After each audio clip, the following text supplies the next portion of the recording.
A few moments later.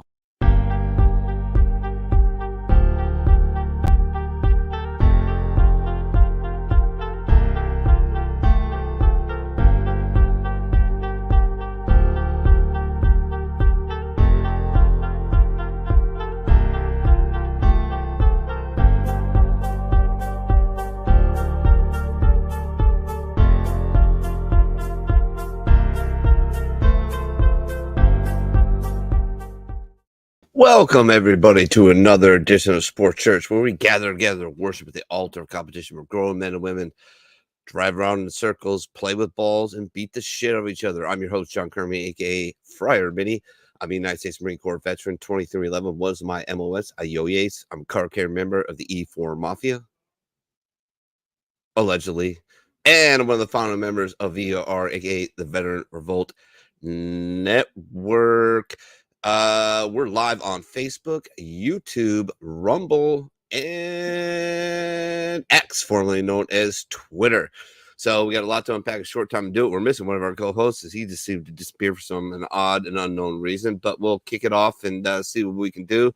I'll put those boys on it and see what we can do. But I'll bring on my first co-host. I served together with this fine gentleman, a brother from another mother, if you will, at the all-inclusive resort known as 43 area. Las Pulgas in Capellan, California. Guests of Ammunition Company, 1st Supply Battalion, 1st Force Service Support Group, 1st MARDIV for many, many years. We never had any shenanigans. We never ended up in Tijuana. We never missed any flights home.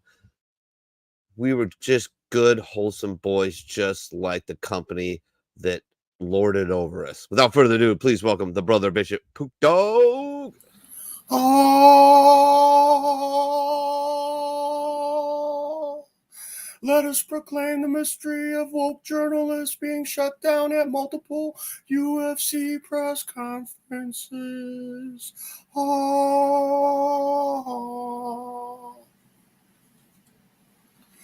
Yes, my friend. What's up, my brother? Yes, my friend. Did you hear Dana White at that press conference last night? I did not, but I suspect guess that we are what? going to. You're in luck because I sent you the clip. My man. And we had a heavyweight fight. Heavyweight fight. These guys are not heavyweights at all. We had a middleweight fight. No, these guys aren't middleweights at all. I believe they fight at 170. Sean Strickland. We had the championship fight. 185. 185. Final answer. They fought at 185, correct? We got Sean Strickland. A lot of people saying he got robbed. I'll say this. I don't believe he got robbed. And I had a bet on Sean Strickland. Multiple bets. I had him in parlays. I parlayed him with the Detroit Lions today. That never happened. That did never come to fruition. So we'll unpack that. We'll talk about that fight and others, Mini. Not really much else going on. Raquel Pennington had her title. Raquel Pennington won last night.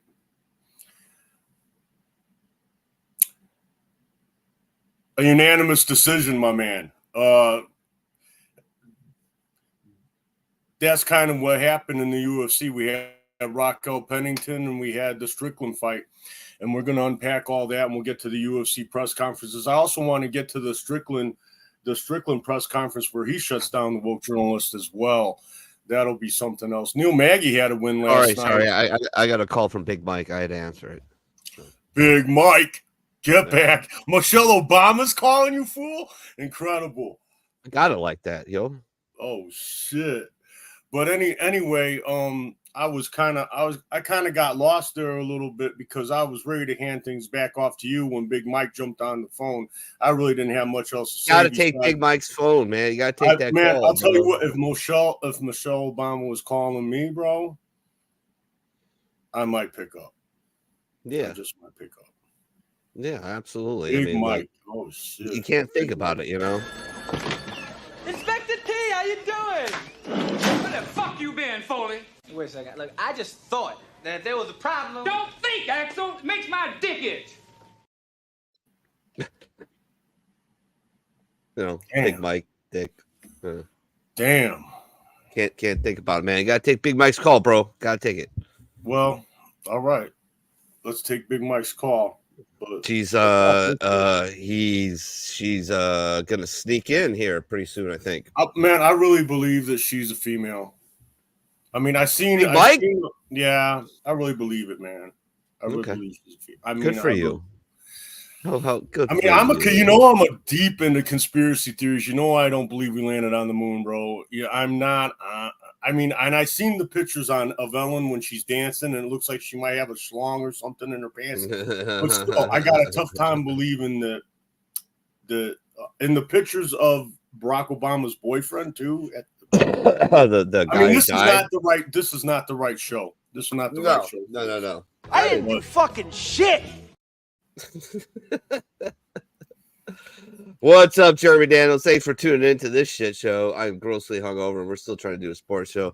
We're gonna have to readjust this time slot. I'm telling you. Dude, I've been up all night as well, my man. I haven't been to bed yet. I went and after work I went and I played some poker with some people from work at another casino, and I just haven't been to bed. I did watch the Sean Strickland fight when I got broke off on a pair. I had a pocket pair of kings, got broke off on them, and went all in pre-flop, got broke off. Guy had pocket aces.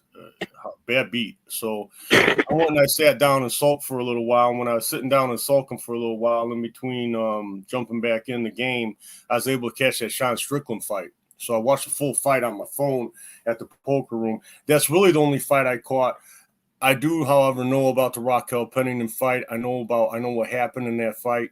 I can tell you also that Neil Magny recorded a win for that matter. And notably for you MMA honks out there, if there really is any real MMA honks, well, Chris Bonet definitely is one. But if you're into grappling, I caught this on Twitter, or X, formerly Twitter.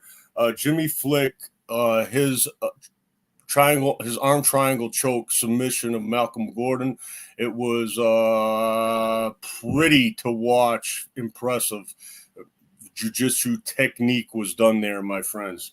So getting on with the meat and potatoes of things, setting up this Sean Strickland fight, the little bit of bad blood here between the two of them, Duplessis mentioning the facts of Sean Strickland's upbringing with his alcohol father who used to go into rages and beat him.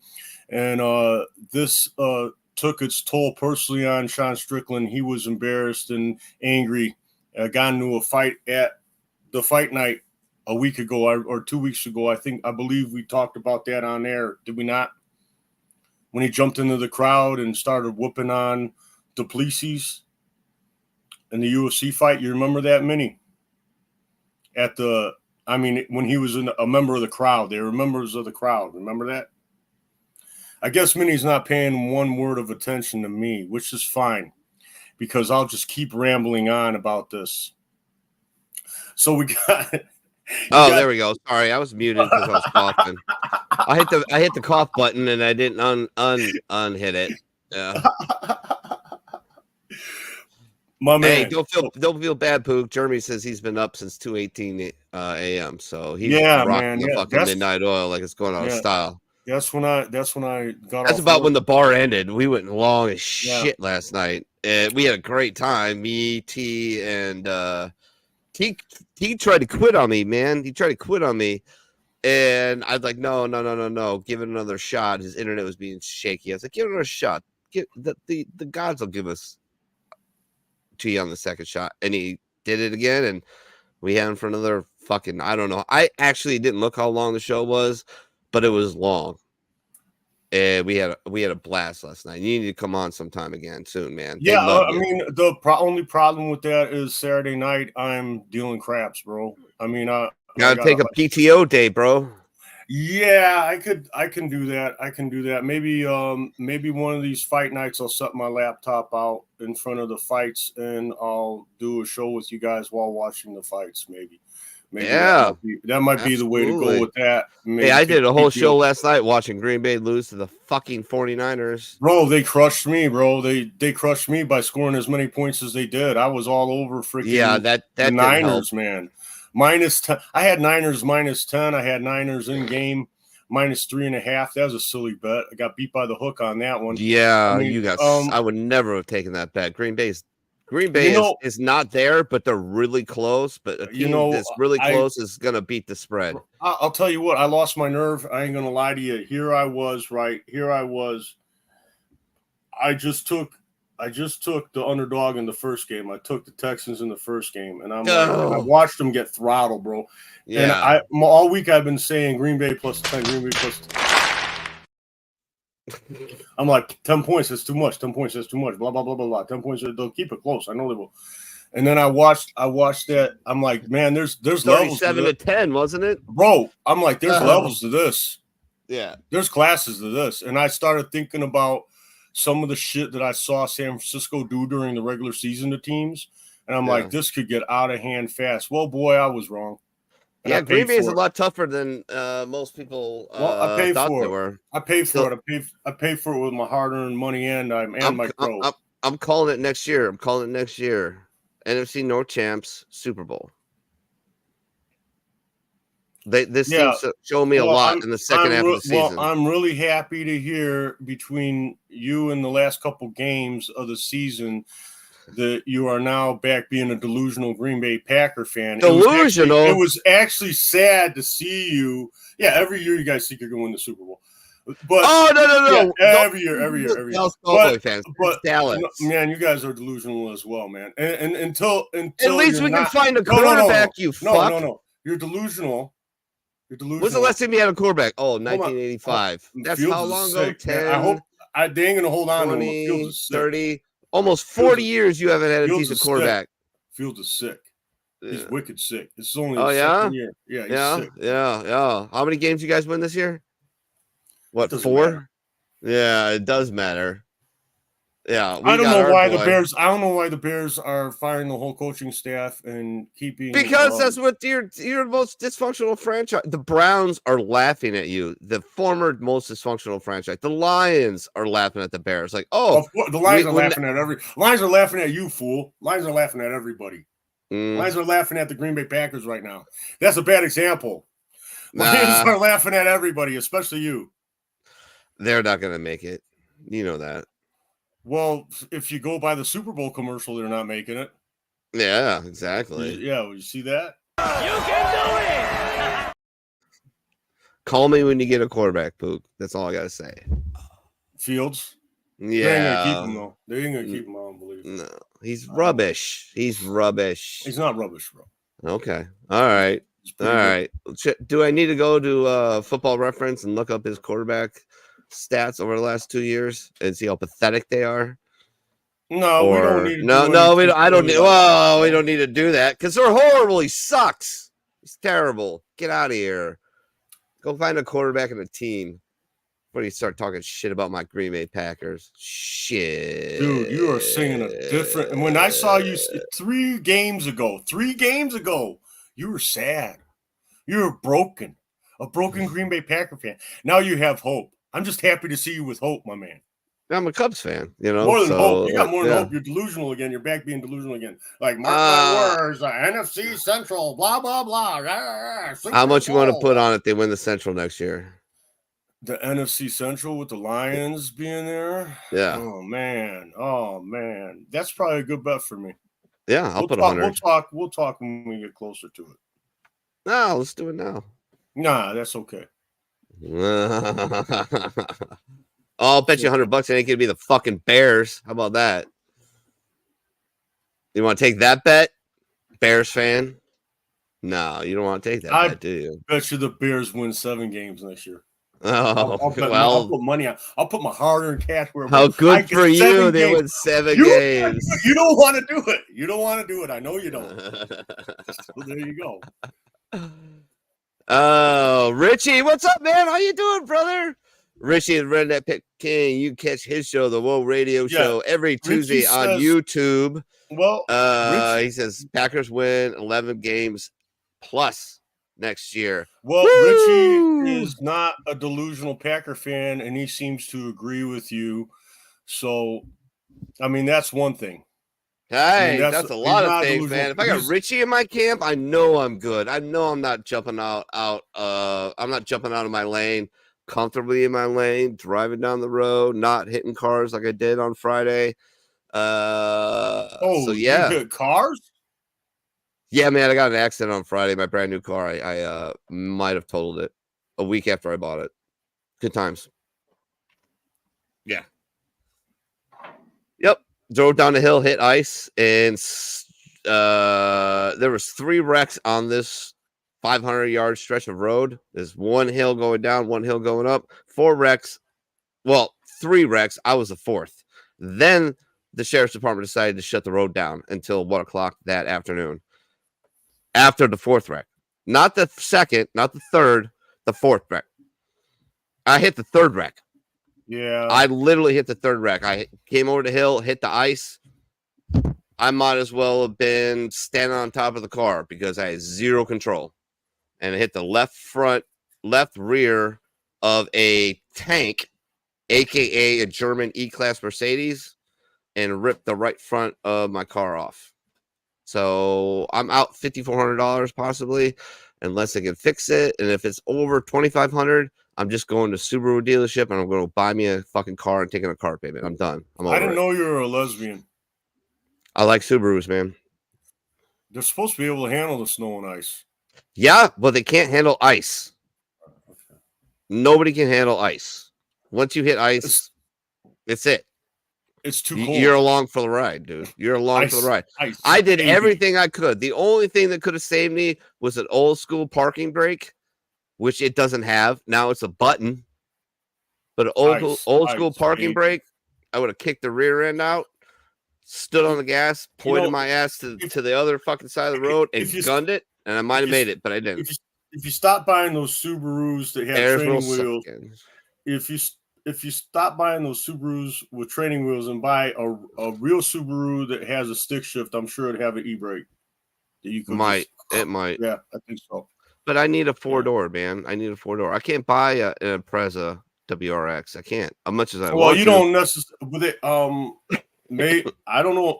My girlfriend has a Subaru. It's a Crosstrek, but it's a few years old. It's got the e-brake and it's got the stick shift. No, maybe I'll go buy a Crosstrek. We'll figure it out. I don't know, but I'm waiting for the estimate on the car.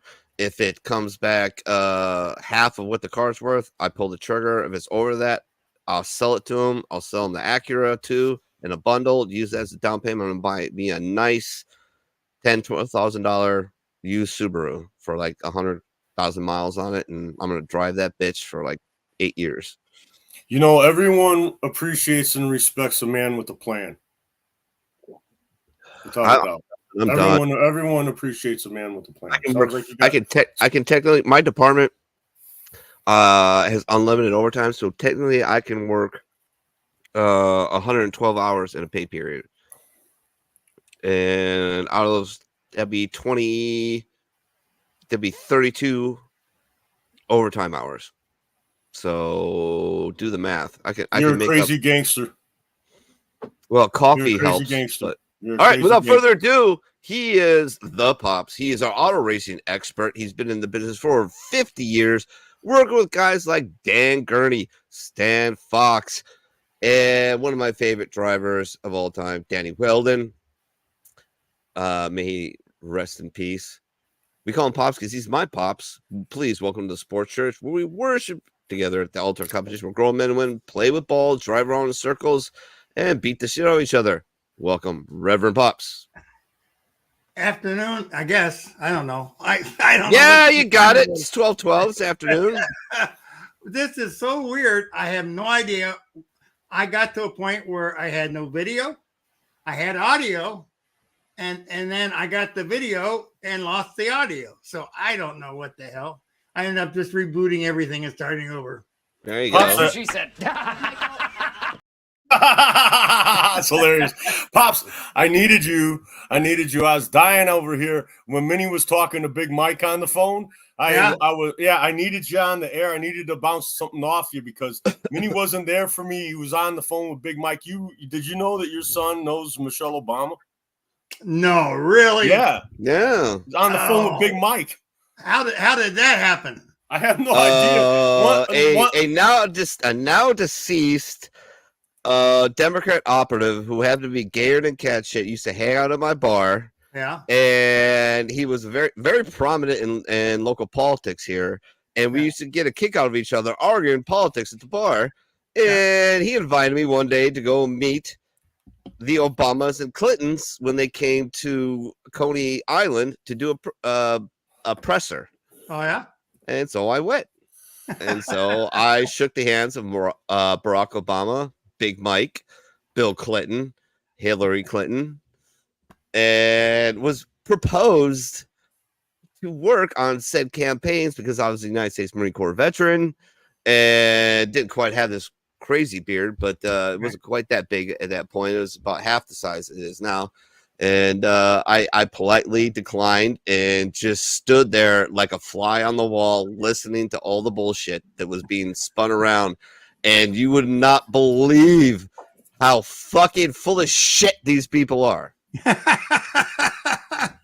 I mean, if you shine them on, if you get in and you shine them on, they'll fucking tell you everything. They're the worst spooks ever. Yeah. Ever.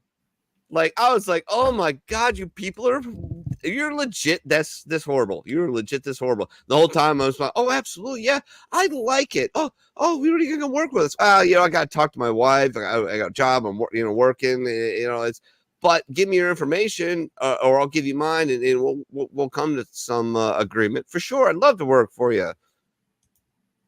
Holy shit, they're dumb. I don't even understand how. It's crazy. Anyways, moving on to the sports. Pook, you got some stuff for me. Let's go for it, man. Tell me what I'm pulling up here. Okay, well, remember, I was talking to you earlier. Remember when they had a little bad blood between the Duplessis and Sean Strickland. You know, Sean Strickland's father abused him when he was a child, and Duplessis brought that up in the press conference. And Sean said that he said on his show that he wants to stab the guy. So, I mean, there was like some bad blood going into this. They had him separated for the press conference prior to the fight. I sent you that. Sean gets this is really interesting because Sean gets ambushed by this woke journalist that wants to give him these freaking questions that are meant to trap him, and the way he handles it is incredible. If we could go to that, that'd be great, man. Give me a second. That was a great interview. I remember that. Go hit Sean Strickland. Hit that Sean Strickland soundbite. It's like 3 minutes long, I believe. The clip. Infection. You are the definition of weakness. Everything that is wrong with the world is because of you. Sean, we were talking before about how you have so much respect from your teammates, from peers. You said you've had great interaction with fans pretty much all the time. I did want to ask, you're in Toronto. Welcome. Glad you're here. It's been great. Are you Canadian? Of course I am. Are you part of the fucking opposition? Are you? I don't know how to phrase that. You got did you vote for Trudeau? I'm not going to say. And let me tell you something right now. If a man says he's not going to say, like, if you ask him, did you vote for Biden? He's like, well, I'm not going to say. That's none of your business. He voted for Biden. We've got a pretty supportive gay and lesbian community in this city. I did want to ask you something you wrote a couple of years ago. You said, if I had a gay son, I would think I'd... Oh, look, another. I'm saying to you, the swamp, you guys, the swamp. You become a champion, you become a star, and someone's... Let me ask you something. Are you gay? No, are you? Let me know. Are you gay? Can I get an answer? Well, no, I'm asking. This is a part of. Are you a gay man? I'm an ally of the community. Okay. Ally. Son, then he was like, you had a son, he was gay. You'd be like, oh man, you don't want a grandkid? No problem. Oh man, well, dude, you're a weak fucking man, dude. You're part of the problem. You elected Justin Trudeau, and has he shut down your fucking country and seized bank accounts? You asked me some stupid like that. Go fuck yourself. Move the. That really answered the question, but I did want to ask also things you said about the trans community. You said this past October when they announced the Bud Light sponsorship that you'd go so hard on Bud Light in your next fight they'll have to accept me or denounce me when they know what and will know what they stand for. This guy's like, nah, this Canadian's not that Canadian. Are you still going to use your fight time to kind of speak on that? Here's the thing about Bud Light. 10 years ago, to be trans was a mental fucking illness, and now all of a sudden, people like you have weaseled your way in the world. You are an infection. You are the definition of weakness. Everything that is wrong with the world is because of you. And the best thing is the world's not buying it. The world's not buying your fucking bullshit you're fucking peddling. The world is not saying, you know what? You're right. Chicks have dicks. The world's not saying that. The world's saying, no, there are two genders. I don't want my kids being taught about, who they could in school. I don't want my kids being taught about, their sexual preference.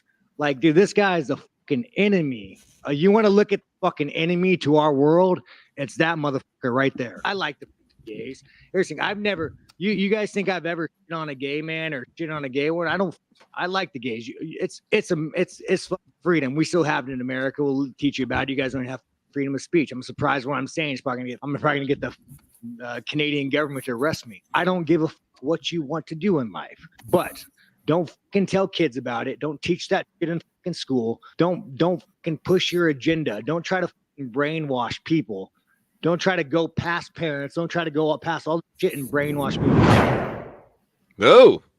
Hey. I mean, these guys, here's the thing, man. These guys are not used to being pushed back like that. They are not used to that. I'll tell you what, these modern day politicians especially, man, you freaking threaten them with the R word and the homophobe word, racist.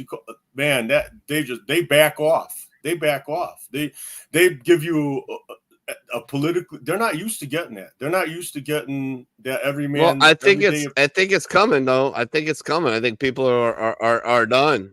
Oh man, Like, and they're then so I watched Dana White's press conference, and I had to send you this. This was the let night me pull after that the up. Sean Strickland My fight. bad. Yeah, keep talking. I got it. No, this is after the Sean Strickland fight. Somebody tries to ambush him about Sean Strickland, and he just was not having it.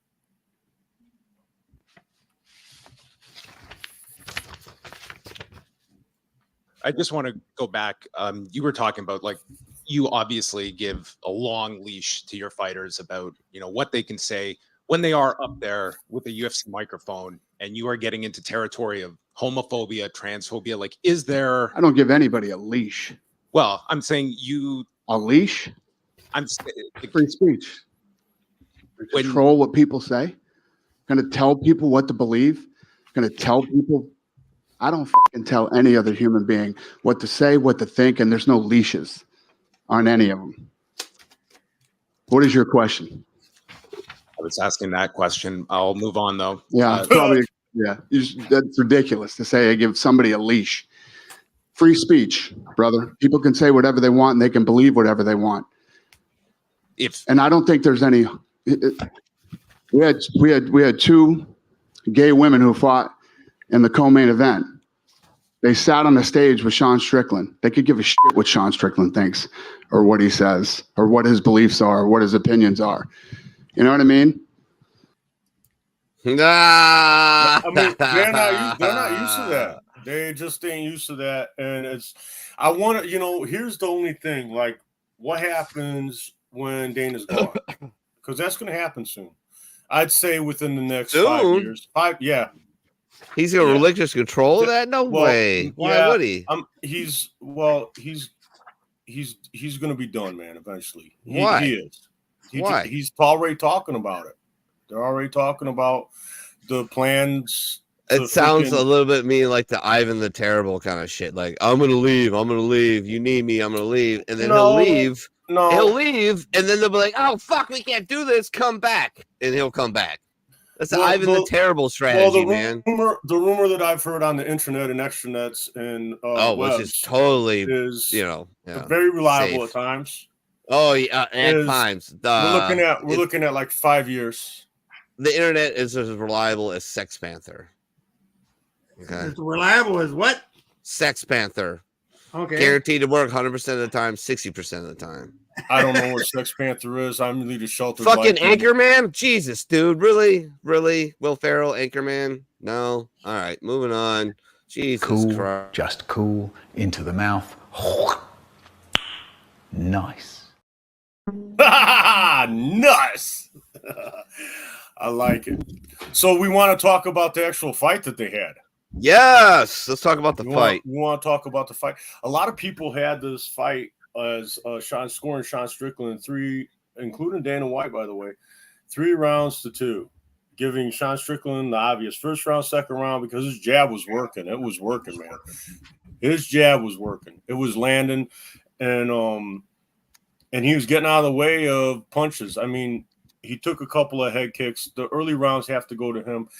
The big difference in the fight for me, though, and the reason why I don't have a problem, even though I had multiple bets on Sean Strickland and on the decision, I don't have a problem with the decision because of all the takedowns. I mean, there was Duplessis attempted 9 takedowns. He landed 6 of them. Now, nice. Man, that's huge, especially if you're coming from a wrestling background. You got to understand the way this is. Like back in the day, it was a much bigger argument about these takedown scoring, especially if there was no damage done with the takedown. It's like the takedown didn't do anything. There was nothing there. But these takedowns score, and when you have 6 out of 9 takedowns, and you're able to get, Sean was able to scramble to his feet, after a body lock and get out of it multiple times. It's not like Duplessis even had Sean in trouble in any of these takedowns. But they score. They still score. And he's beating you on the ground, and he's taking you to the ground, and he's holding you down for a little bit, and it's scoring. He's controlling you. He's controlling the octagon. He's controlling the fight when he does that. And the big thing that I saw that really hurt Sean Strickland was that cut that he got in his eye. You could see he was getting hit with punches he normally would not be getting hit with. It was creating a problem for his vision. Since many people, including Dana White, feel that Sean Strickland maybe should have been scored the winner of this fight, I believe this is what they're going to set up. I believe this is what Dana White was alluding to in the press conference when he was talking about a fight in Africa. I think they're trying to get Israel Adesanya to fight the winner of this fight, which was Duplessis on paper. In Africa? And yes. Where? It's going to be South Africa because that's Duplessis' home, where he was born and raised and still trains. And he's went at these African-born fighters for training in France, training in the U.S., training in New Zealand, not making Africa their home. You know, they leave Africa. And he's made bones about that. And that was the whole thing with Izzy when Izzy was using the N-word at him and spouting all that N-word this, N-word that, about talking about, you think you're the real African, I'm the real African. It's going to be a battle to see who the real African is. They're going to make that happen. I believe they're going to make that happen. I believe they're going to make that happen sometime in July, I believe, maybe they'll happen International Fight Week. I'm not sure. I'm not sure when that's scheduled, but I believe that's going to happen. I believe a fight's going to be in Africa. I believe it's going to be Israel Adesanya is going to be in the fight. If they can't get Israel Adesanya, they're going to run it back with Sean Strickland. Now, this is just what this is in the Pook's mind. This isn't what Dana White said. This is just what I got in my mind, and I think I'm right. What's going to happen here is Israel Adesanya is going to fight Duplessis. The winner of that fight is going to fight Sean Strickland again, and that's going to be the trilogy or the second of a trilogy fight. I like it. Sean Strickland is going to, if Sean Strickland or Izzy wins let's say Izzy beats Sean Strickland, it'll set up a third fight. If Strickland beats Duplessis, they'll set up a third fight. That's what they're trying to get. They're going to run this like a tournament. They're going to try to get the most bang out of their buck for this. Well, they're going to the thing I like about Sean, Pook, I love about Sean is like, same reasons I kind of like Connor is, it's the entertainment value of them, like you've got to have guys that are willing to go heel to make the sport interesting. Especially in MMA, because the guys just don't last that long, generally speaking. That's true. So you don't have 10-year careers with these guys. You got, 2, 3, maybe at best. So they got to make their impact as best they can when they can. And I like Strawn. I mean, everything he says is, I'll take some of it with a grain of salt. Some of them I agree with. Some of the shit he's saying with his tongue in his cheek, he's trolling, man. Yeah, like the shirt he was wearing. Like the shirt he was wearing. A woman in every kitchen and a gun in every hand. You see the shirt he was wearing? Yeah. He's selling that merch. You really, I bet you Sean Strickland is now, maybe not when he was younger. I bet you Sean he's got a lady. I bet you he's very nice to his lady. I imagine he's very nice to his lady. That's just, his tongue is in his cheek. He's trolling, man. These people, sticks and stones will break my bones, but words will never hurt you unless, you're thin-skinned, in which case they do. A lot of people are, man. A lot of people are very, very thin-skinned. And they identify themselves completely and wholeheartedly with whatever political position they take. And so they're easy prey, man. They're super easy prey. Yeah. And they're going to tweet about it. They're going to Instagram about it. They're going to TikTok about it. And all it does is make Sean Strickland get more attention. So good for him, man. I'm a huge fan. I don't have a problem with the decision. I don't have the problem with the decision. Sean put forth a really good showing. Michael Bisping said something. I listened to the Michael Bisping podcast. He jumped on right after the fight, did maybe 10 minutes. Bisping said he looked nervous walking into the ring. I didn't notice that. I might even fast forward through the ring walk. I'm not sure, but I didn't notice that. He said he looked really nervous. I imagine your first title defense, even though he said a lot of stuff like, I leave this thing in the laundry basket. It's underneath dirty laundry. He's talking about the championship belt and stuff. And I imagine, he's probably saying that kind of stuff to psych himself out. You know what I mean? Okay. It's a big moment for him, and I'm not saying that he didn't perform, because he did. He was landing that jab solid, and I don't think he really got in any trouble in that fight ever. Even except for the eye cut. The eye cut's what really screwed him up. Yeah. The eye cuts what really screwed him up, and just being taken down so many times. The judges see you get ragdolled, 6 times, and some of these judges don't even know what they're looking at, and they see you getting freaking again. This never-ending discussion about refs in the UFC. I mean, well, this to me, what's funny? No, this to me, isn't really a bad decision to me. But this is what it tells me. They don't want to fix the problem because it's a problem that gives them attention. They're like, Dana's playing this like a politician. It creates controversy. It creates talk. It creates buzz. It creates viral shit. Well, then why else has it not been fixed? Because that's like politicians. Politicians solving the homeless problem. You know what? They give them all this money, and they're like, "Oh, we need more money." You know why? Because they don't want to solve it. Because there's more money in tackling the problem than there is actually fixing the problem. And that's what it feels like to do with Dana White. And I love a lot about Dana White, but this is bullshit. He could fix it in a fucking heartbeat, and he hasn't done it.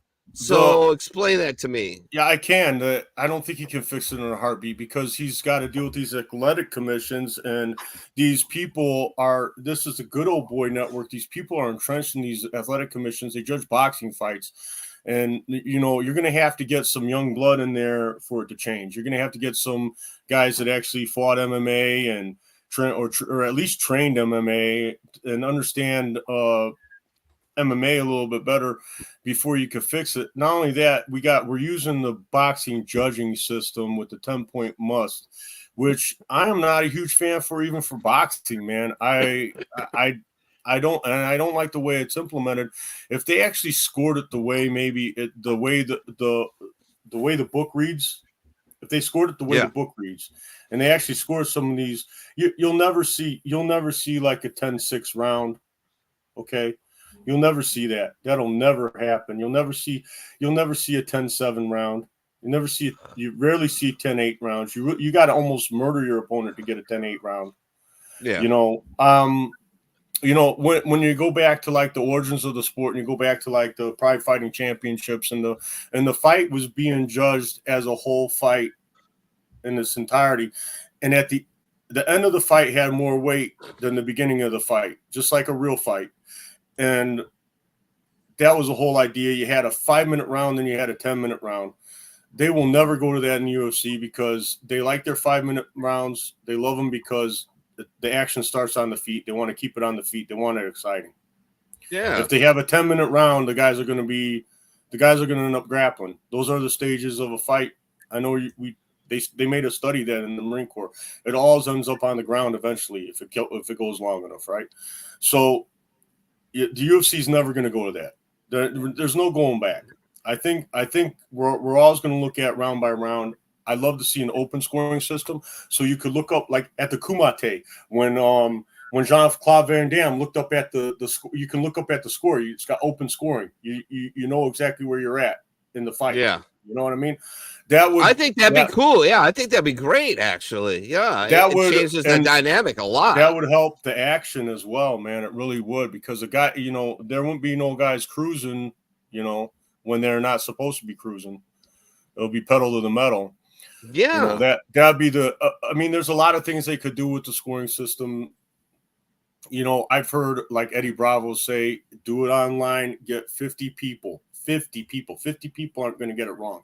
You get 50 people that are, get a wrestling guy, get a jiu-jitsu guy, get a freaking full-fledged mixed martial artist, get 50 guys on there that have freaking knowledge and have them score the fight. They ain't going to get it wrong.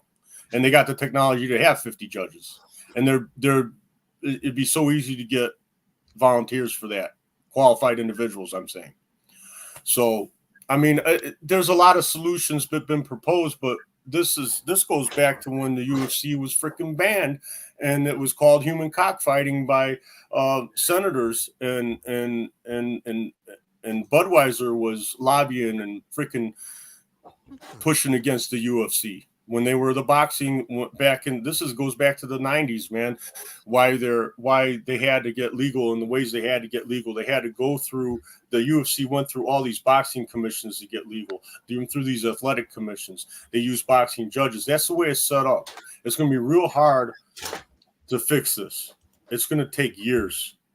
I know what you're saying. I'd like them to start, because we've been arguing about this for 3 years and nothing's been done about it. There again, I don't have a problem with this decision. Personally, you know, it's and Dana, and I don't believe Dana. Point. I don't believe Dana White has a problem with the decision either, just because the way it creates controversy and it creates talk and buzz. That's why he don't want to fix it. It was a close fight. Why fix a problem if it's really not a problem? If the problem creates buzz, creates talk, then why would he want to fix it? Man, the last few press conferences where there was obviously a fight ripped from somebody, he just kind of shrugged his shoulders. I mean, he's almost at that point. Fucking annoying. That's what I'm saying. He don't want to fix it because it's not at the point where it's a problem. How the hell does he fix it outside of moving the UFC's venues outside of the US, maybe? Because when you go to Nevada, really, UFC owns it. What they had Fight Island, they had all kinds of other places all over in Dubai and everything. Dude, fucking shit! Didn't we have one of the greatest heavyweight fights of all time in Africa? All right, listen, we're all sure, and you know you can make an argument that was an exhibition, but anyway, here we got the UFC's gonna come home to America. They're going to have venues in America. When they come home to America, they're going to have to deal with these athletic boards and the system that they already have set up. So you can't have one set of scoring criteria over there in Dubai and another set of scoring criteria in Vegas. It just doesn't work like that, man. It's going to have to be unified. They're going to have to put this together. I mean, like you said, it probably ain't going to happen. They're probably not going to fix the problem. What's going to have to happen? What's going to have to happen is people like Adelita Bird and Crosby and these clowns. They got to freaking retire and move on. And eventually, some young new blood gets in there that understands the fight game a little bit more. But you're always going to have these arguments because a stand-up fighter, right, will argue with you that doesn't have much of a wrestling background. A stand-up fighter will argue with you. Sean scrambled to his feet every time. There's no damage done with those takedowns. Yeah, a wrestler might argue with you. No, he was controlling the fight there. He freaking put him on his back. That was a takedown. That freaking scores. I hate wrestlers. Okay. I'll go even one step further than you. They're fighting in an octagon. They're fighting on canvas. I imagine that canvas isn't soft. But imagine it has a lot of give to it. What if somebody slams you out like that on the street? That's definitely going to score.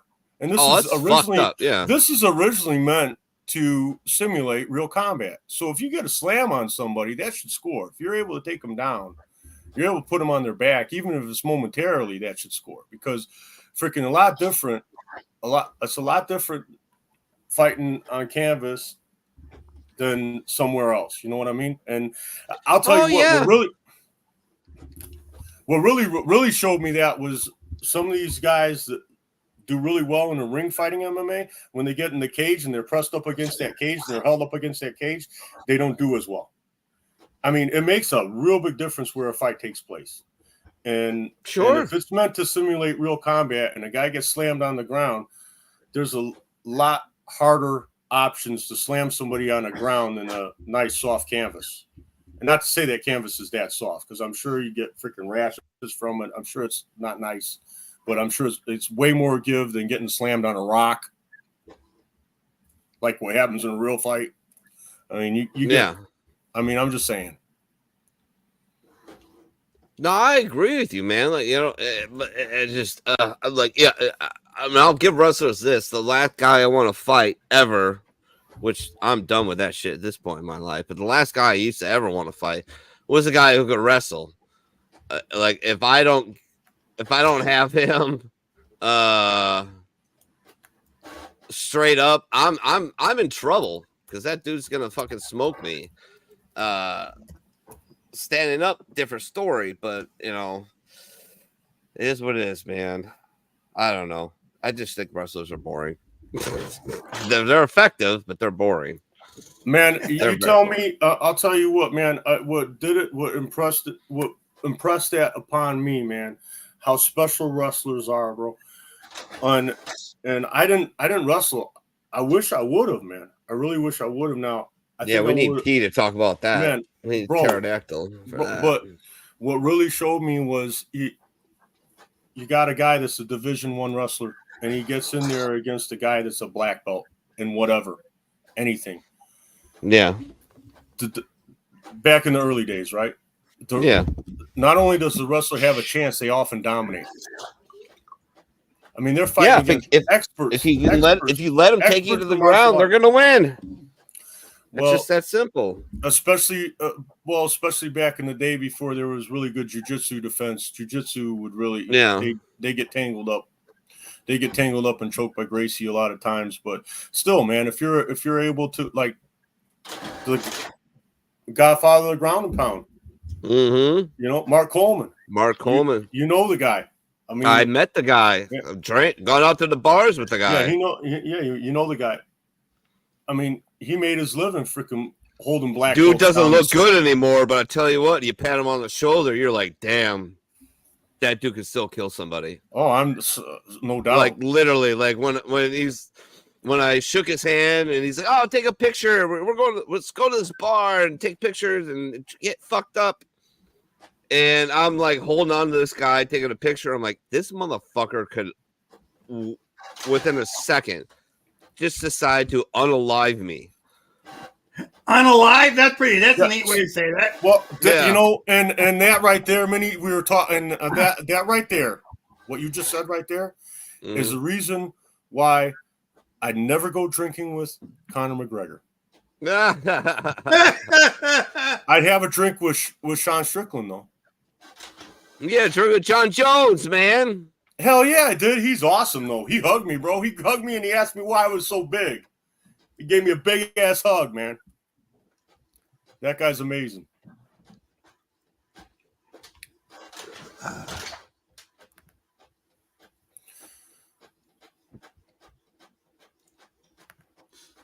All right, Pook, what else you got for us, Bubba?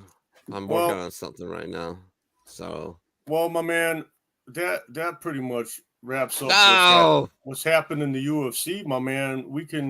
What's going on with this Conor McGregor fight? Is this actually going to happen? He put it up on Twitter the other day. That's what I was going to talk about a little bit. What's going to be happening in the UFC?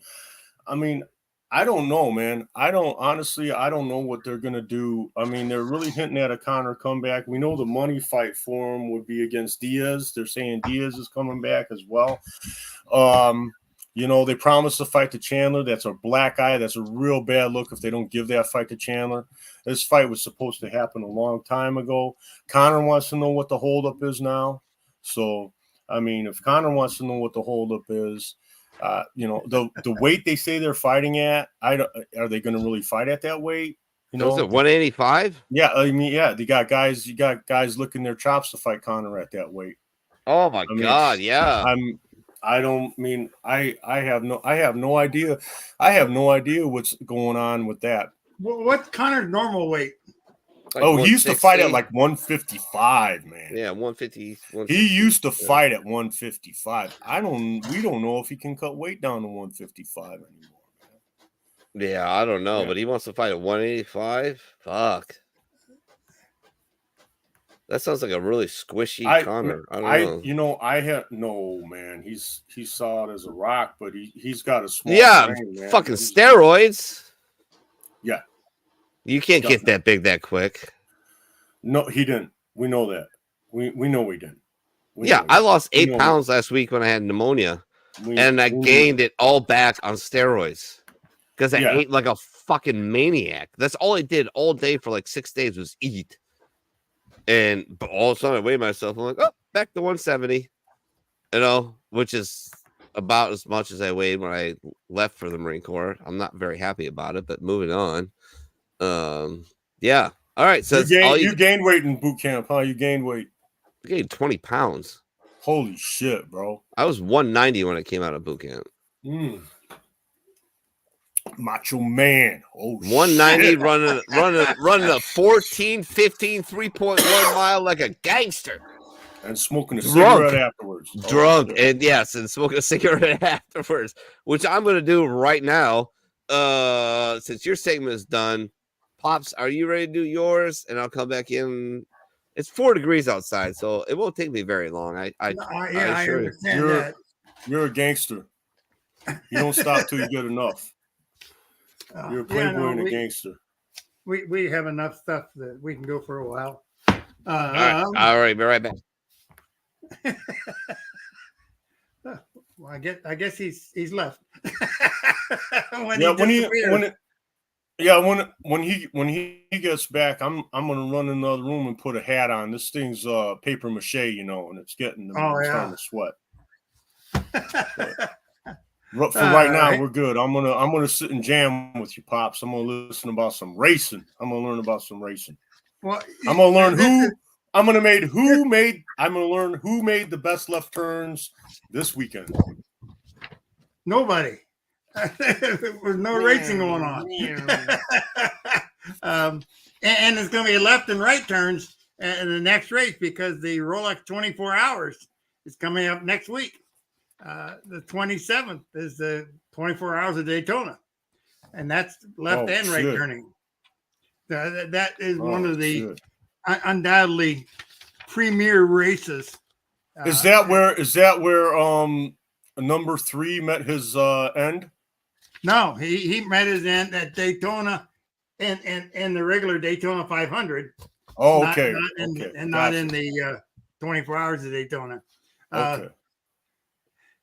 That was such a freaky wreck. And I think John was with me at the time. And I called it that he had died simply because the way Ken Schrader, who was a good friend of Earnhardt, and Schrader actually made contact with Earnhardt when they were getting into the wall, and Schrader looked into the car and just about fell apart and walked away. Didn't say anything to anybody. Got back in his car and drove to the pit area and said it's over with. Well, so it was pretty obvious that Dale had the ultimate accident.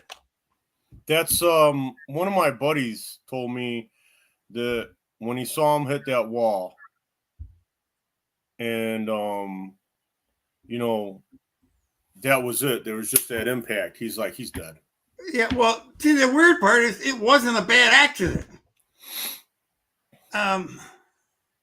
That's the terrible thing. What really messed him up is that his seatbelts broke. Oh shit. Yeah. So he went up and hit his face on the steering wheel. And that twisted his head. Yeah. And so he was I don't know. I mean, it wasn't that bad of an accident, but it's not one you ever want to go through because he basically made a right-hand turn into the wall, and 190 miles an hour. That's never good.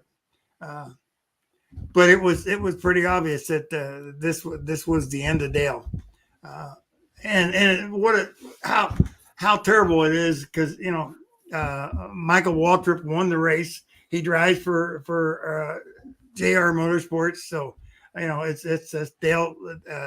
Dale is the father of JR Motorsports, so and so they didn't get to celebrate because Dale was gone, and he should have been a big part of the celebration. But it's again, you guys were talking about the PR and the public relations of the whole bit, and there's an article I saw this week that just blew me away. And it is NASCAR's most hated driver just picked up a big time sponsor. Now, according to this article, NASCAR's most hated driver it is, how do I say it?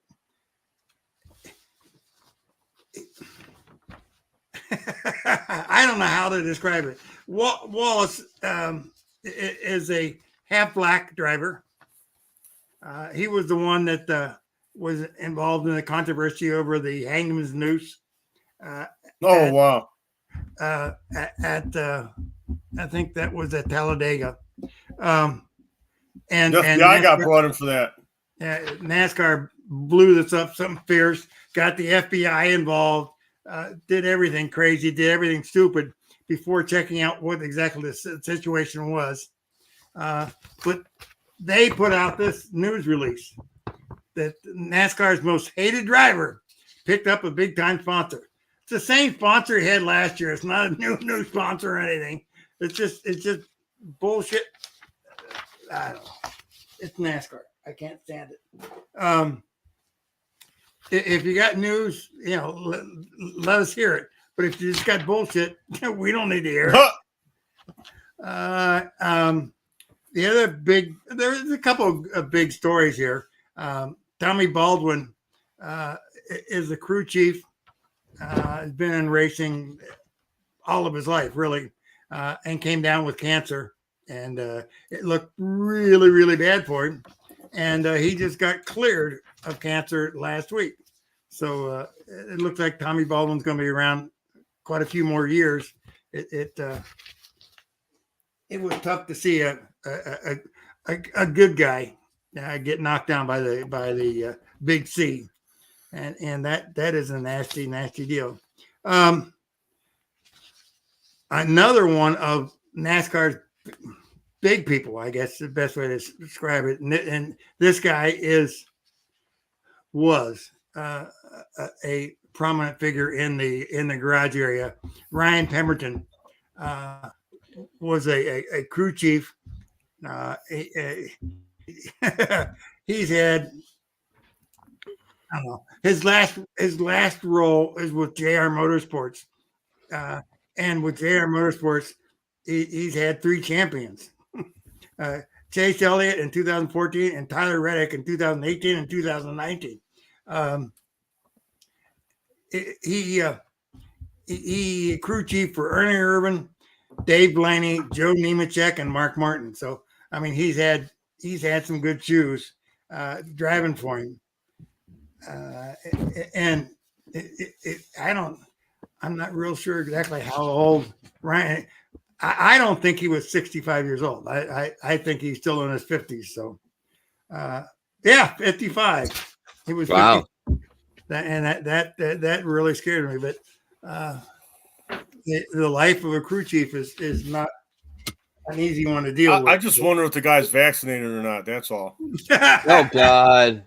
Hey, vaccination might have been able to save his life. Oh, John, you don't even know this. What? Judy, your aunt. What? Came down with COVID. Oh yeah. Yeah. The one who charged me because I threw at his son in a baseball game. Pook, let me set the scene for you. We're playing pickup baseball game, right? And I'm pitching, and my cousin Brian's being a bitch. And I love him. I love Brian. He's a quirky dude, but he's a good dude. And he's crowding my plate. So Pook, what do you think I'm gonna do? Throw inside. Well, I threw it aside, and it got a bit away from me. It hit him. His mom charges the mound, screaming at me. And I said things to my aunt that I wish I could take back, but basically, to paraphrase it, go fuck yourself, stand the fuck back there, your boy can take it, let him be a fucking man.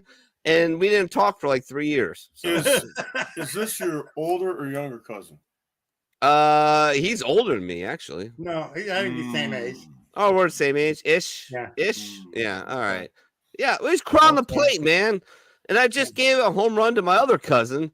So, like, I'm not fucking, no, not happening. Struck out the side, went in. I was up the bat. Guess what I did? Home run. Hit a dinger, man. Hit a fucking piss missile. And I don't like bat flips. I don't like showboating, but there is times for it, and that was the time for it. Looked at the pitcher, looked at my aunt, looked at my cousin, flipped the bat, ran the bases. Just like, hey, is what it is, man. Oh, I like that little bat flip you did at the pitcher. I'm down with Barry Bonds. it was a little one too. It was just a little, little flip, and went over like 3 or 4 times, and I just ran the bases. I used to love hearing Barry Bonds talk about pitchers. Yeah, I loved it. I just loved it. I think the greatest podcast in the history of podcasting baseball world would be Greg Maddux and Barry Bonds with a moderator talking about hitting and pitching. Well, I think it'd be great. Just the way Barry Bonds' attitude, like I don't care about. I'm here to hit the ball. If you look at Barry, I don't care. You just think in the pads, the armor. They used to hate it. They used to put the armor on, crowd the plate. Oh, I love it. Throw at me. If you can use it, yeah, for sure. But I'm going to hit you in the head or the leg anyway. So whatever. David Wells infamously said that if I had a guy that just owned me for whatever reason, once I realized that I couldn't get him out, I just hit him. I would just throw at him. Just throw at him. Hit him in the leg, hit him in the back. Take your base, move on. I'll get to the next guy. And I'm fine with that. It's I have zero problem with that. When it starts fights, look, the only thing I don't like, you can't throw at a guy's head. That's my only rule. Can't throw a guy's head. That's it. Hit him in the back, hit him in the thighs, whatever. I'm fine with that. Because you'll be okay, baby. You'll be okay. You'll make it. So yeah. I took 90 in the ribs one time, and I'll There's tell no you crying what. in baseball. 90 in the ribs, yeah. There's no crying in baseball. You want to cry, but oh man, 90 in the ribs sucks. It sucks bad. There's no crying really in baseball. There's no crying in baseball, bro. Nope.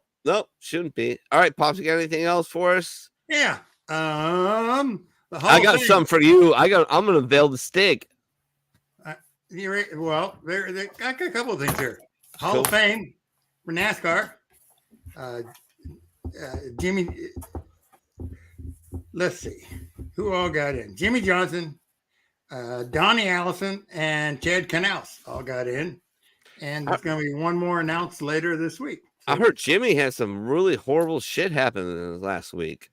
Well, he had a murder-suicide in the family. Yeah. Like his nephew got killed, his mother-in-law and father-in-law. Yep. Anybody know anything else about that? Like, oh my God, how do you deal with that? How do you deal with that? It's he's the husband, it's his wife's family. How do you deal with that? Yeah. It's like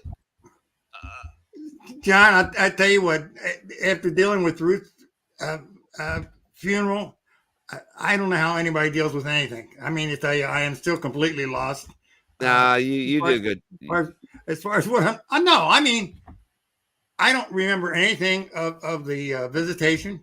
I don't remember anything of the service. You don't remember me, Jerry? I just, as a matter of fact, I sent a message to Michelle, asking when the heck Jerry was at your house. And it was a picture of the three of us sitting on the couch in the funeral home. Oh, okay. Yeah. And that didn't even register at all. I figured he was sitting at your house. When the hell did we get together at the house? Dad, it's just like it's totally weird. There's no ifs, ands, or buts about it. Give me some fun about that. You know how long it took me and Jerry to start talking shit to each other? Probably 2 minutes. 30 seconds, man. 30 seconds. Oh, Jerry is such a good kid. And he has got the way he dealt with his mom and his dad's death were awesome. I mean, they were both slow and drug out, and he still was able to keep it together to get to get where he needed to be with them. That was awesome because I mean, Bob, he was basically dying for like the last 9 years. Yeah. They quit going to Florida because he couldn't sit in the car that long. Yeah. And that, I mean, that's got to be tough. I mean, they they did everything right as a family. I mean, they raised what, 6 kids and 6, 1, 2, 3, 4, 5, 6, 7 kids, and still had plenty of money to retire on. He worked for Union Carbide all of his life. He got with Union Carbide out of college and stayed with them even when he was in the Army Reserve. Yeah, he did his service down at that base in southern Texas, and he did his whole life there. So that was awesome. And Jerry was neat. Now, Alu, remember him? Alex Ballou? Yeah. At the IndyCar Championship. Guess who got the fastest car at the 24 Hours of Daytona? Alex Ballou. What's he driving? Who's he driving for? He's driving a Cadillac. It's Daytona or Le Mans? This is Daytona. Daytona. All right. He's driving for Cadillac Racing. It's basically GM. Now BMW is in second place. So again, these are just times from the Roar before the 24 of Le Mans. Yeah. So I mean, these are just the times are not that bad. There's a 600th of a second difference between first and second place. So over 2 miles, 600th of a second. Anyway, a Porsche is in third. So I mean, it Wayne Taylor Racing is in fourth. So when is the 24-hour Le Mans? 24 Hours Le Mans is about another 2 months. All right. So you got plenty of time. We got this year. We got something really to be interested in. Is that the club or that Garage 56? It's the experimental garage is got a NASCAR car. Okay. Somewhat NASCAR car. It's basically the body of a NASCAR car. Mm-hmm. It's got everything underneath it a little bit different. But they decided they were going to enter a NASCAR race car in the 24 Hours of Le Mans, and they got together with Hendrick and Chad Canals, and they put together their entry. So it's going to be interesting to see exactly how well it does. It probably it's going to be in the third class because the horsepower ratings and all that stuff. But it has a chance to win its class, which would be neat to see. Yeah, let's see what else we got in here. All kind of crazy Roar for 24s. My God. Does it ever stop? I don't know. Penn Live. I don't even know what the hell Penn Live is. Oh, this will crack you up. After being away from racing for I don't know how many years, Ward Burton is coming back to drive in NASCAR because his son is going to be driving in NASCAR. He wants to compete against his son. Oh. And Ward is the Southern Draw version of the Burtons. Yeah. Not a good idea, boy. I'm telling you, I've raced against my dad and I only beat him once. And we're talking about like 5 different times on every go-kart track around the southern states. Remember when we took that trip with you? Yeah. And we hit every go-kart track and he beat me every single time. Only time I beat him was up here in Cincinnati at Full Throttle. It's the only time I beat him. You knew the course. No, I just decided I was gonna beat my dad, and I did. No, he did not. No, he did not. He let you win. Dad doesn't fight dirty. No. Well, I absolutely positively see. Yeah, exactly. Hey, at the track at Cincinnati that he ended up beating me in was after he somehow ended up into the outside wall.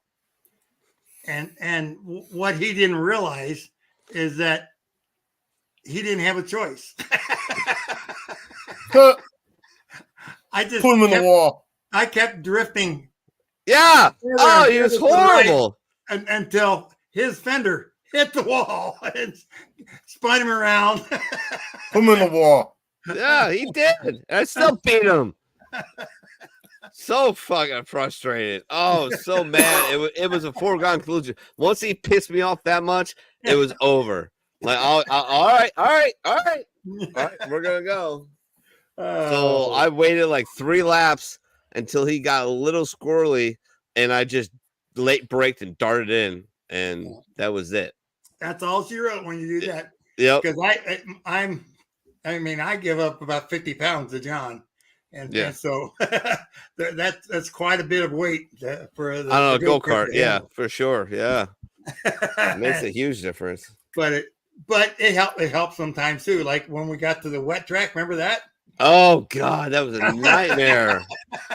That was in Alabama, right? We're racing on this track. It had been raining all day, and Dad's like, "Hey, let's go race on this." I'm like, okay. And he just owned me on it. On it. Well, see, the crazy part of it is that you have to change everything you do in racing when you're racing on wet, because you can't run the lines that everybody else runs, because those lines, the water gets to the top, and so all you do is slip and slide around there. If you drive opposite of what you normally do, you're okay. But it's confusing at times when you say, "Yeah, I couldn't catch him at all." It was brutal. It was fun. It was fun. All right, Pops. What else you got for us? What else I got? Okay. It has been a minute since country music fans have heard from Rascal Flatts long enough that apparently some folks started a rumor that guitarist John Don Rooney was dead, among other things. Well, the good news is the 48-year-old is in fact very much alive, and he showed up on X, formerly Twitter, on Wednesday to address a few stories swirling around him, including the apparent rumor that he was transitioning. Oh, Jesus. He said it's been a couple of years since he engaged with fans on social media platforms. But I figured today, at the beginning of this brand new year, would be a good day to send out a message to the world. First of all, I am alive. There you go. Got into it. There have been many rumors and opinions thrown around me, but I'm finally healthy and ready to go take on the world. And no, I'm not transitioning to be a woman. No, it takes balls to come out with a press release that says that. That's the thing these days, though. How fucking stupid is that? You have to do that as like a race car driver or public personality or whatever. You have to. No, I'm not. You have to address those rumors. That's so stupid. God, don't ever make me famous. Don't ever give me money. I'm pretty sure God's got that covered because he doesn't want me famous, or because he knows what's gonna happen. I'm gonna be the world. Ricky Gervais is a troll. Yeah. He ain't got shit on me. If I get money, it's fucking on, son. Like, it'll be so bad. All right, what else you got, Pops? Do you remember Tim Steele? Yeah. He just died. Oh no. Yep. He got in Cup Series, a couple of Xfinity races and Truck Series races. And his health just went to hell. So he's 55 years old. So that part was ugly, to say the least. And that's pretty much where I'm leaving it, because we covered all the rumors. I guess that's all right. But next week it's going to be Daytona 24 hours, and that will be good. It is being televised all 24 hours. However, it's not televised on the same channel all 24 hours. You got to be switched channels. I don't understand that, but that's how they did it last year, and they're doing it again this year. You go like 6 hours with one channel, then you go 2 hours for another channel, then you go back to 4 hours of the original channel. It's nuts. But anyway, that's what racing is doing today. All right, hold on 1 second. Working on something. I'm trying to find it. Can't find it. Look, your head looks okay. Yeah, I put on a fighting Irish hat that my sister gave me. However, it's got a big clover on it, you know. Yep. And I thought it would be lucky when I went and played cards tonight, but that just didn't happen. No, things didn't go my way. Oh, really? That sucked when you get, when you got the second best, it really sucks. Yeah, I got caught with the second best hand with my pants down a couple times, but then what really got me was I was playing with a friend at another casino at a poker table, and my friend, I know he's full of shit, and he raised pre-flop, and he had a deuce in his hand, and there's a pair of deuces on the board. All right. I had a pair of queens, man. I had queens and deuces. Oh no! You had pocket queens? He snapped me off, man, with a deuce. Oh. But I mean, hey, Pops, what's the worst hand I ever want to get pre-flop? I don't remember. Pocket queens. Oh yeah. No. Well, the guy didn't beat me with overcards. He beat me with a deuce. I've never won a hand with pocket queens ever.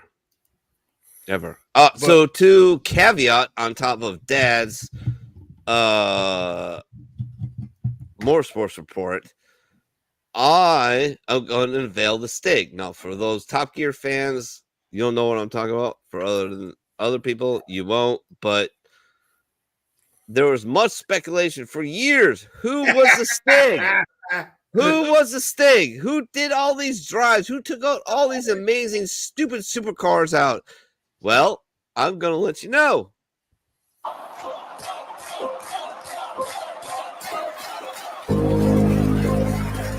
They want to see. It's coming. Is it Susan Boyle? Is it Susan Boyle? Oh my God! Michael Schumacher, baby! Woo!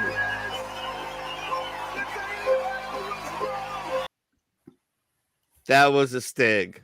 For years, the Stig was Michael Schumacher. So for Top Gear fans out there you go. Love that show. I watch it all the time. I watched every Grand Tour. Now I'm going back and watching all the British Top Gear because I love it. I love that people love cars, love the crazy things they do. But here's one you'll crack up at. Remember the very attractive blonde that was always with Lewis Hamilton? Mm-hmm. And she was his physical therapist and manager. Quote unquote, yeah. Well, anyway, she left the sport. She left racing completely for a year and a half, and just last week announced, "I'm coming back." So there's been no formal announcement of who she's being affiliated with. However, I think the odds are that she's going to be back where she was. There you go. All right, to a little bit of baseball news. The Cubs signed Imagura, a lefty from Japan. He is probably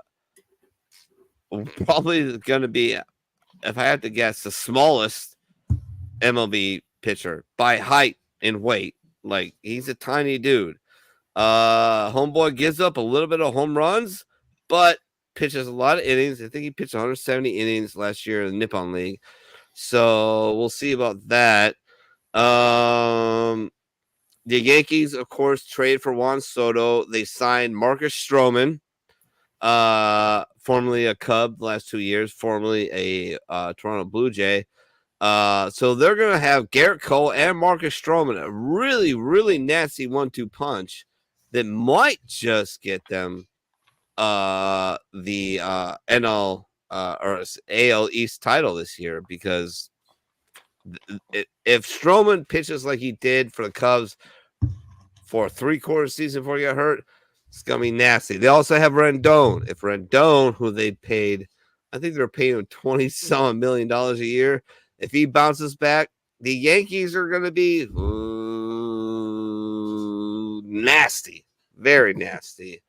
Hard to come up against. Cubs still in the news. They're looking at trying to trade with the Cleveland Guardians about Emmanuel Clace. I don't see that actually happening. We have Albert Alzolay, and he is a tremendous short guy. Great stuff. His anything he throws just darts all over the place. So I think that's just kind of a fucking with the system kind of thing. The Red Sox, they haven't done much. Gino Ortiz is a name to watch out for. I don't know where he's going to land. Cody Bellinger is a big thing. Cody Bellinger had a breakout season, a resurgent season with the Cubs last year in 2023.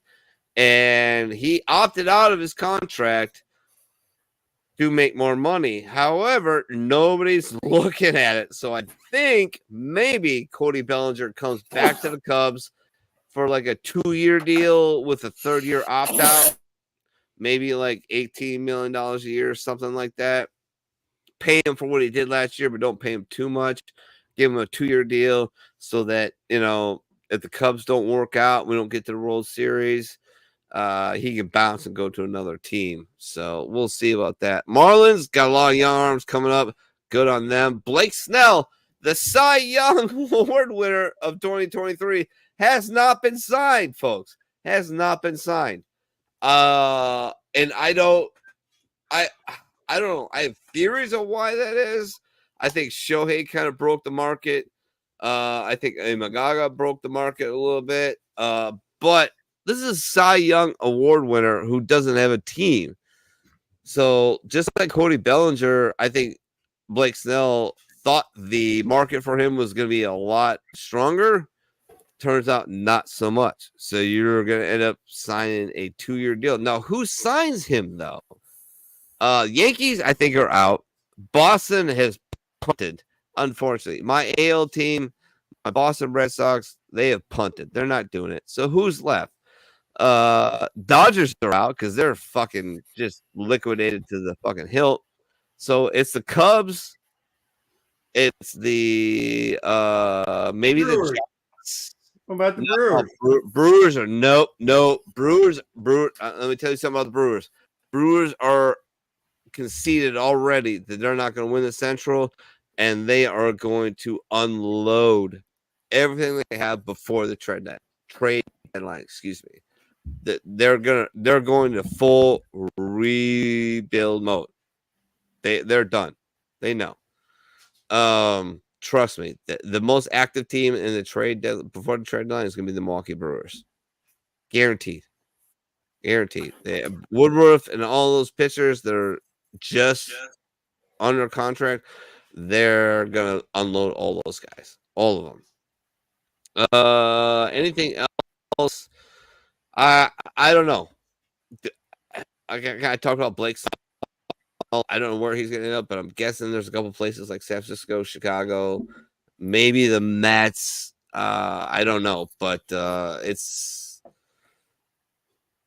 he's in a weird situation where the Los Angeles Dodgers fucked everybody by signing Shohei and the other Japanese pitcher. They flooded the market and overinflated. So everybody's looking at these free agents who are still around, and like, I don't want to pay these prices. So I think towards the end of the deadline, everything's going to happen. Like 2-3 days before the deadline is done, all these teams are going to scramble, but they're going to get these guys for, as cheap as they can. There's guys like Rice Hoskins, Matt Chapman, the Cubs are looking at, first and third baseman. That could be a very real possibility, but they're going to hold out and get the cheapest deal they can. So every free agent in MLB, you can thank Shohei Ohtani for completely destroying the market. He literally did. Blake Snell is still available. Cy Young winner. Nobody signed him. That's insane. Think about that. That used to be automatic. Yeah. That goes to a free agent. He's a Cy Young winner. Boom, signed.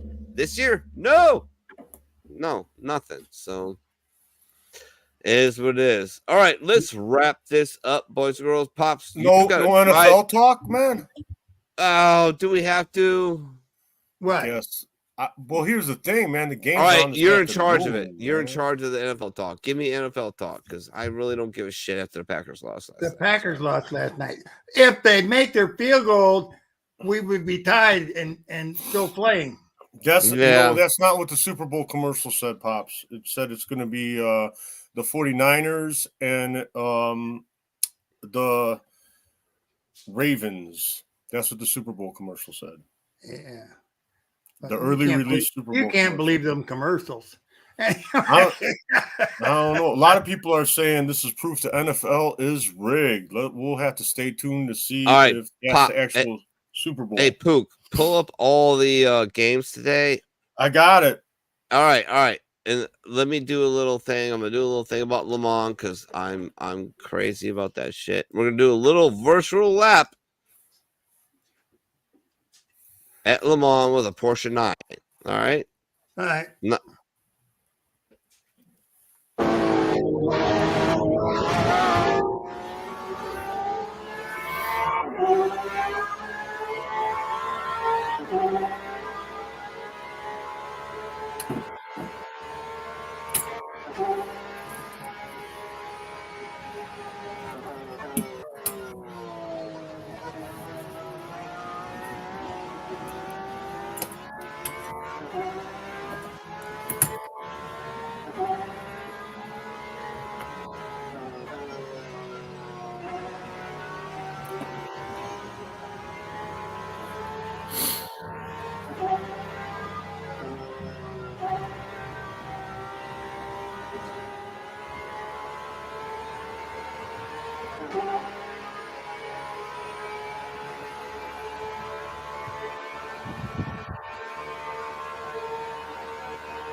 What car is this in? Porsche GT9. No. Oh, you know what I didn't talk about? August 31st. The Milwaukee Mile. Oh. That's going to be awesome to finally have them back. I don't know who's promoting it yet. But Gary and I talked about it 2 weeks ago, so we'll see what goes from there.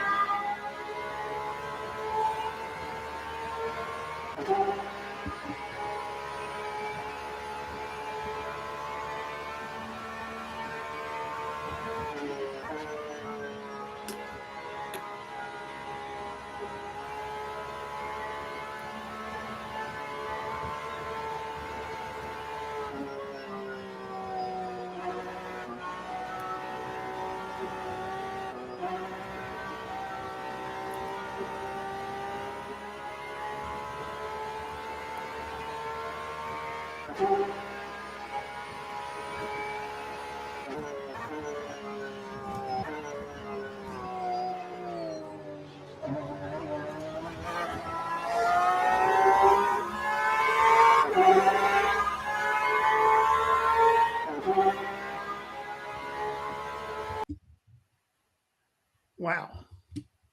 That's a lot at Lamont. Yeah.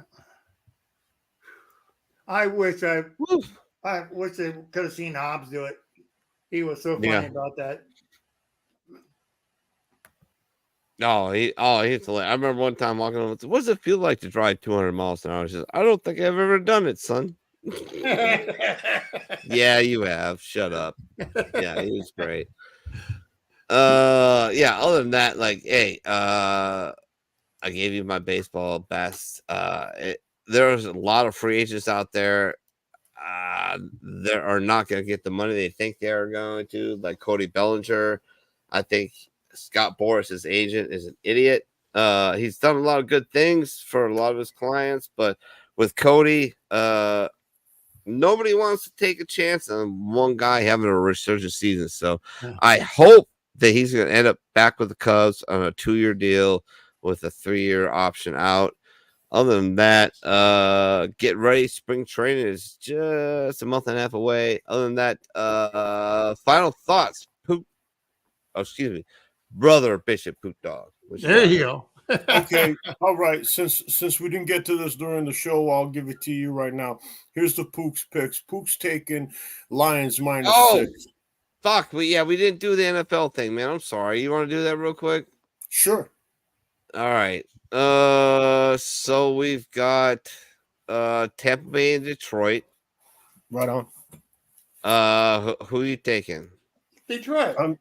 I'm taking Detroit -6 is 6-point spread. I'm gonna say over the 49.5.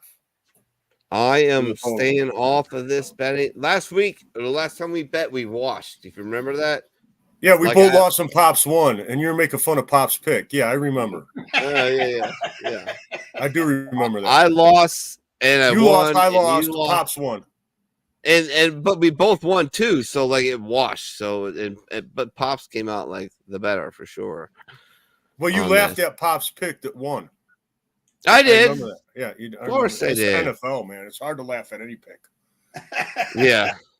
Oh no, it's real easy to laugh at some of my picks. Not when they come home. All right. No, we got 2 games going today. We got Tampa Bay, Detroit at 3.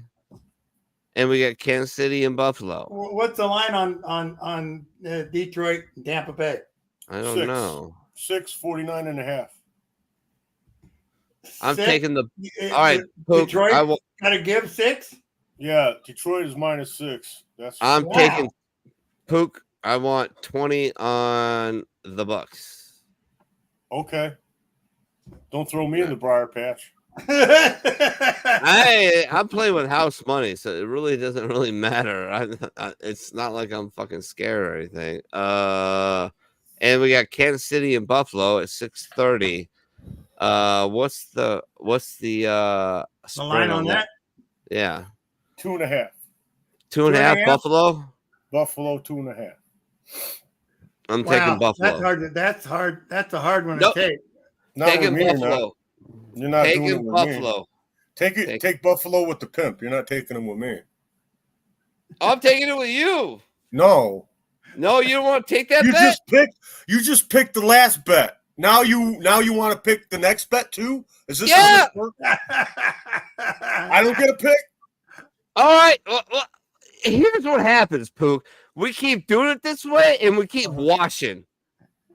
Nobody's getting ahead. I know. So you need to take the advantage? Is that what you're telling me? Isn't the point of fucking gambling, you fuck? Oh. All right. We're locking. I'm taking Tampa Bay. Mm-hmm. And we got 20. What do you want? What do you want to give me on the Kansas City Buffalo game? I go Buffalo. I got Buffalo. Yeah. Everybody wants Buffalo. Yeah, the line moved from 3 to 2.5. In half a day. I know. I noticed. That's only money, though. That's money. It's the only thing that drives it. Yeah, but on what we don't. You know, there's a lot of stuff that moves lines. What's the over under on that game? 45.5. Under. All right, Pook. I'll tell you what, Pook. We'll bet on this game. I take the under. It's 45.5. I'm taking the under. You take the over. All right. So we got 2 bets. All right. Good. So I can make I like my chances with Patrick Mahomes and Josh. I do. Yeah. They're gonna figure out a way to score. They could go. They could have 3 scoreless quarters, and that game could go over in the 4th, bro. Yeah. Yeah, it could. I'm gonna watch all right. Life's too short for all you out there. Life is too short to bet the under. Johnny's gonna be sitting there just to beat Pook. What in the wide world of sports is going on here? I had you people try to get a little track lead, not to jump around like a bunch of Kansas City faggots. Well, all of you and I as well are going to be enjoying this game. Johnny's going to be sitting there rooting against scoring. He's going to be watching the clock. 45.5. Clock. He's going to be looking at the clock. He's going to be adding up. That's what she said. They can't score. They can't. Oh, don't score. Oh, don't score a touchdown here. Oh, I hope they just kick a field goal. That's going to be a fact, Jack. Somebody intercepts the ball. Oh, somebody tackle that guy before he scores a touchdown. That's going to be John's experience. My experience is going to be like, throw the long ball, get the pick 6, score, touchdown. Yeah. Win or lose, that's going to be my experience. Shut the fuck up. No one cares. Know your fucking place, trash. Was that because you know that I'm telling the truth? Is that why you played that? Shut the fuck up. No one cares. Know your fucking place, trash. Do you watch the Packer game last night, Pook? That game broke my heart. Everybody watched it. That game broke Jordan my heart. Love threw the worst pick of his career. Had he not thrown that pick, the Packers win that game. No, I watched a different game than you guys did. Oh, yeah? My game that I watched, I was behind the whole game. I never had a chance to catch up. I bet that with the favorite. I bet the Niners minus the 10. Shut the fuck up. No one cares. Know your fucking place, trash. Well, all I have to say to that one, my friend, is there's a lot of people out there that probably were on the Niners. Oh, sure. With minus the 10 point. I'm Sure. I'm probably not just crying a violin for myself. I'm saying No, you're good, man. I think the money was probably, as a matter of fact, I know if you use the line movement as indication of where the money was going, that line was 9.5, and before the game it moved to 10. Yeah. All right, let's wrap it up, boys. Time to call it a day. Unless we got we did our picks for the games tonight, so we're good on that. Pops, your final thoughts?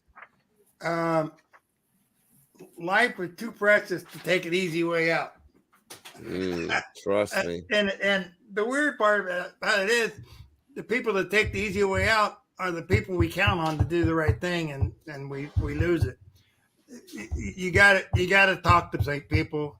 You got to let people know you're not feeling good. You're not dealing with what's going on.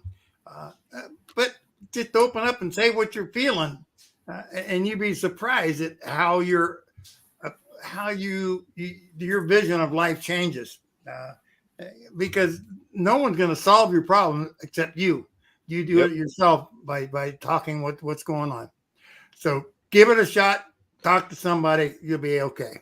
All right, Pook, what you got? All right, my man. We are going to be facing another crisis soon. And the reason I know this is because they're constructing all these scenarios, and the one that scares me is the disease X. Have you heard about this disease X, man? Yeah, a couple. Yeah, whatever. yeah. Well, I don't put it past them to release something like that. Wait a minute. Now, what the hell is this? Disease Oh God. Anyways, moving on. Anyway, well, just be up to date on all your boosters.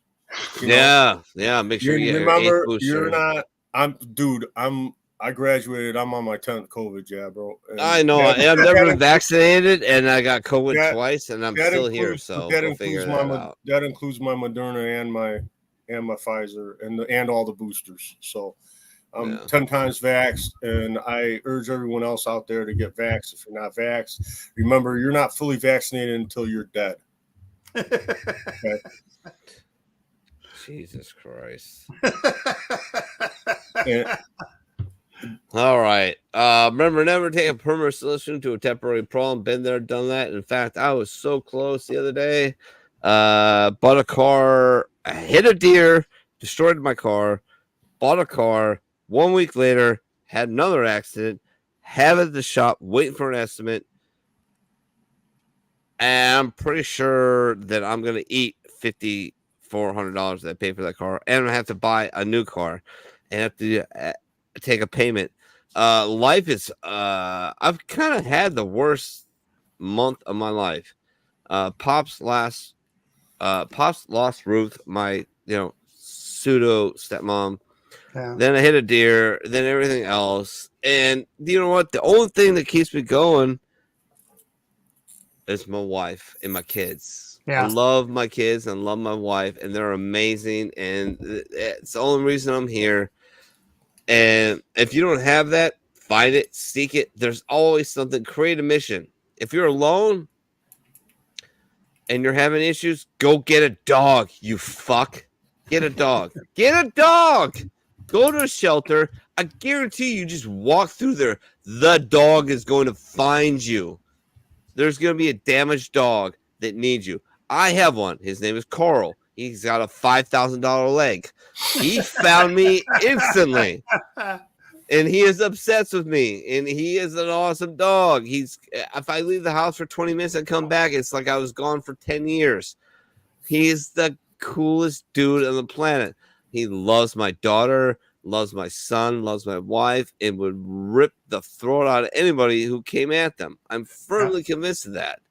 So go get a dog. Seriously, dogs solve everything. And on top of that, they give you a mission. You're a single guy, you're a vet, or a single female, and you're a vet, and you're I don't know what to do. I'm so depressed. I'm having all these things. Go get a dog. Why? Well, it gives you a mission, right? This is what we're oriented towards. You have to take care of that dog. You have to feed it. You have to give it water. You have to give it affection, and it will pay you back so many times, so many ways. I can't even express it. Without further ado, my son is going to walk us out. I love you all. Thank you to Pops. Thank you to Pook. And thank you all for listening. Remember, we're live on YouTube, Rumble, Twitch, and the Facebook. Here we go, Mr. James.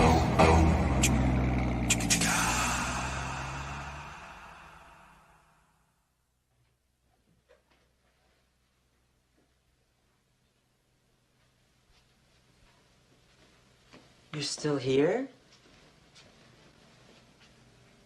It's over. Go home.